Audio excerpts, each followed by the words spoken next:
I'll yield such time as he might consume to my good friend and colleague from North Carolina, Mr. Coble, and as I say, as much time as he might consume.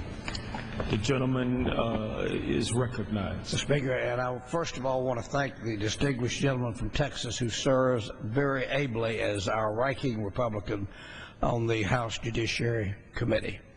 Mr. Speaker, I rise tonight in support of H-Congress 415. This resolution celebrates the 75th anniversary of the end of Prohibition. It furthermore recognizes our effective regulation of alcohol by state and local governments and the dedication of our state lawmakers, regulators, law enforcement officers, the public health community, and industry members for creating a workable, legal, and successful system of alcohol regulation, distribution, and sale. The prohibition, Mr. Speaker, began in 1919 when the 18th Amendment was ratified. This led to a dramatic increase in illegal activity, including unsafe black market alcohol production, a growth in organized crime, and increasing non-compliance with alcohol laws. As a result, only 14 years later, on December 5, 1933, the 21st Amendment was ratified, which repealed prohibition and granted to the states control of alcohol. The 21st Amendment wisely established a state-based regulatory system for alcohol. This has permitted each state to adopt laws that reflect the views of its citizens. The result has been one of most comprehensive and community-sensitive alcohol regulatory programs in the world. Furthermore, it has created a safe and reliable marketplace for alcohol. Our consumers are free now from the threat of the harmful chemicals that were unknowingly consumed during the Prohibition era. For 75 years, local regulation has worked well, and while alcohol laws are continually tweaked and improved and adjusted and amended, our beer, liquor, and wine providers have worked diligently together with regulators to ensure that public health and safety are first and foremost. Many beer distributors who strongly support this resolution and recently concluded their national meeting in San Francisco play a vital role in their respective communities by sponsoring a vast array of programs that promote responsible consumption. And I repeat, Mr. Speaker, responsible consumption.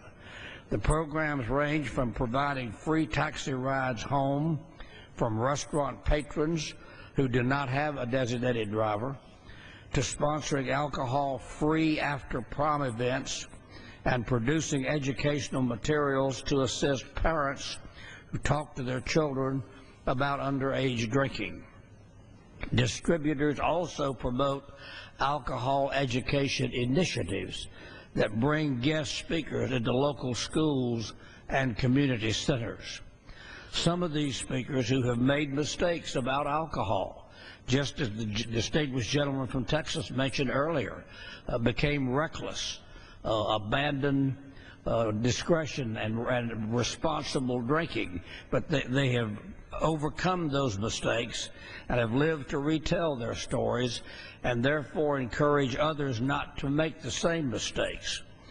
The beer industry, Mr. Speaker, I'm sure in probably every district represented on this floor, creates innumerable job opportunities.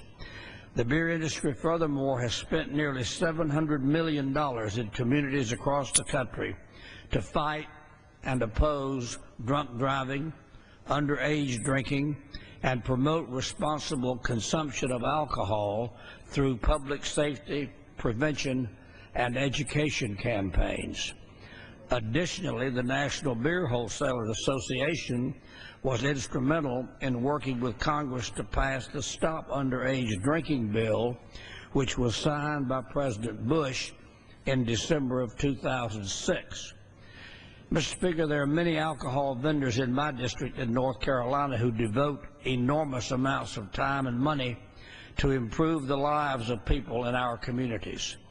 They've openly supported community efforts for organizations such as United Cerebral Palsy, the Special Olympics, law enforcement, the Greensboro Children's Museum, the Greensboro Economic Development Partnership, the Rockwell Project for Alcohol Awareness at Greensboro area high schools, the Hospice of Greensboro, and others.